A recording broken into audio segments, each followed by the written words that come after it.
he already reads too much and knows too much about me. Not that I give a fuck, but he's already spent too much time researching. That'll be death for you. And it's just that, and when I was younger, I told you, I think during the interview or before or after the interview, when I was this young man's age, Brian, you'd start to ask me a question, I'd stop you 1/3 or 1/2 into the question, and I would answer your question before you even asked it. And that pissed off a lot of people. A lot of fucking people. I was so much more, I thought, smart than everybody else, and I was in such a hurry, I don't want to waste time. Cut to the fucking chase, asshole. And there's some people in the world that still remember that. There's some people that are pretty successful, they don't have time for me. That's fine. You know? I stepped on my dick doing that. I was, as when Clive corrected me, I wasn't impolite, I did a faux pas. Remember the email he wrote me? Cambridge Clive. I was impolite. Faux pas sounds better than I did. So, but that's because he's got a proper education. Called it faux pas.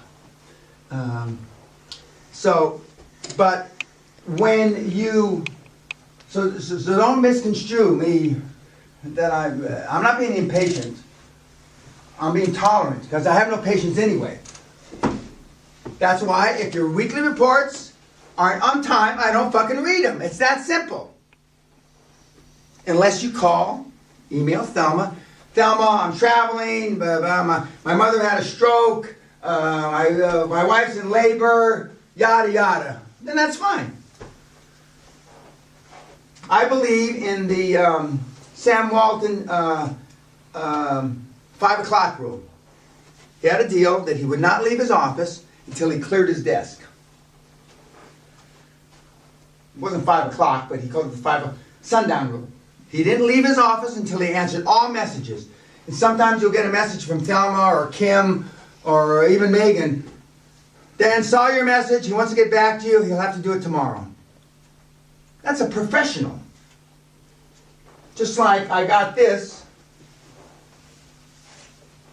from one of my mentees. This is the same kind of stuff Klaus sends me, handwritten notes. You know, thanking me for something. So, if it's not on time, I'm not going to read it. And it could be, and another thing, don't ask me questions. I'm having a meeting tomorrow morning at 8, and I need to know what I should do. I couldn't give a fuck less. Go fuck yourself. Go blow your brains out. I don't care. Don't ask me the day before, unless you found out the day before. And that's not the case. Because you're a cunt that you got to think about it. Well, should I ask then? Shouldn't I ask then? Should I ask then? Shouldn't I ask then? Is this really important or isn't it important? You fucking cunts. And then I won't answer it. So if you find out 4 or 5 days in advance, then you ask me. Not the day before. Oh, I've had people an hour before. I'm in the meeting, Dan. Now, that's different. You're in the meeting, your balls are up against the wall, but that's different.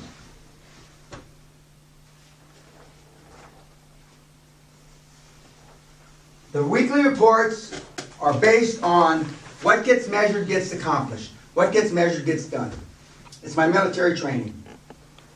And the 1-page report that you fill out is what I used to have to fill out for the general that I used to work for, General Roy Atterbury. His claim to fame was he got the Medal of Honor during the Korean War, and he got his leg shot to shit. And he used to say, he was from Texas, Peña, you're the sorriest fucking lieutenant we ever had in this man's army. How do they like a Mexican like you in the fucking army? You sure you're an officer, Peña? I'm standing here. Yes, General Atterbury, I'm an officer. Graduated, blah, blah, blah, blah, sure enough, blah, blah, blah. Ah, damn, this man's army is going to shit. Now your little feelings would be hurt. And if you were Hispanic, Latino, oh my God, he's calling me the name, I'm not sure I can live with that. I still remember one of my boys shot a hole in the, not that general's desk, in his boss's desk, and I was officer of the day. That means you gotta be, there has to be an officer on the post that's in charge of everything when everybody else goes home on the weekends. And I get a call and they said, Lieutenant Peña, or Peña they call me, Lieutenant Peña, we got a problem down at General such and such's office. What? And he says, there's been gunfire. I go, fuck! So I get my uniform on, I run down there, and the MPs, the military police are all there scurrying around.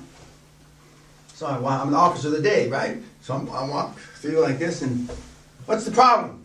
And then they showed me there's a bullet hole through the general's, two-star general's desk right here. And I go, how did that happen? The MP guard was playing general behind the desk, with his feet up on the desk like this, and he had his .45 automatic in his lap, and he fell asleep, and when he fell asleep, he pulled the trigger. He's lucky he didn't blow his fucking leg off. Put a hole in the desk. Hole in the desk. Now, the general wasn't going to be back till Wednesday the next week. So I woke up the sergeant major. Sergeant major is the most senior enlisted man on the post. Command sergeant major. I said, Sergeant Major, this is Dan Peña, Lieutenant Peña. What's up, young man? How can I help you, sir? And I told him, I said, oh, fuck.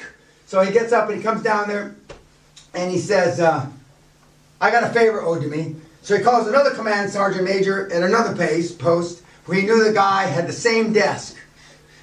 And so we shipped that guy's desk, because he was on leave for something. His daughter was getting married in America. We shipped that fucker's desk overnight, replaced it with his desk, and then we had to make sure we put all the papers back like he had them. He had one drawer that was locked, so we had to break that fucker open. Then we took the other desk away to be repaired. And then we just prayed that the other general, who was even a bigger general than this general, didn't come back early to come back to his desk and see no fucking desk in his office. And it was just like the movies. I mean, the other general came back a day early. We're getting it out of, in the middle of the night, we got trucks, like we're contraband, we're stealing shit, back and forth, and we pulled it off. We pulled it off. And then the day I got out of the Army, another general, three-star general said to me, Woodrow Bond, God love him, he says, Peña, I never mentioned this to you, but is it true, the rumor, that General such and such got a bullet in his desk? I looked at him and I said, no, I know nothing about that. I'm going to be a civilian by tomorrow, General. That's why I waited till today to ask you. And so, is there anything else you want to say, Lieutenant Peña? Is there anything else you want me to say? He said, no, that's a good enough answer. Have a good life. Pats me on the head and walks away. Okay. But what gets measured gets accomplished. And those reports that I have are from my experience as an Army officer, and the reports Klaus uses are military reports that he uses for all his reports. The military do a lot of things wrong, but some things they do right. Measure what is measurable and make measurable what is not. Galileo. When you can measure what you are speaking about and express it in numbers, you know something about it. But when you cannot measure it, when you cannot express it in numbers, your knowledge of it is of meager and unsatisfactory kind. Okay.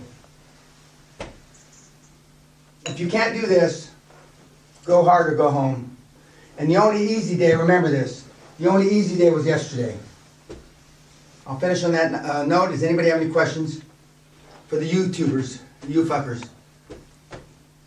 Okay, good. Who's my first appointment tonight at 5?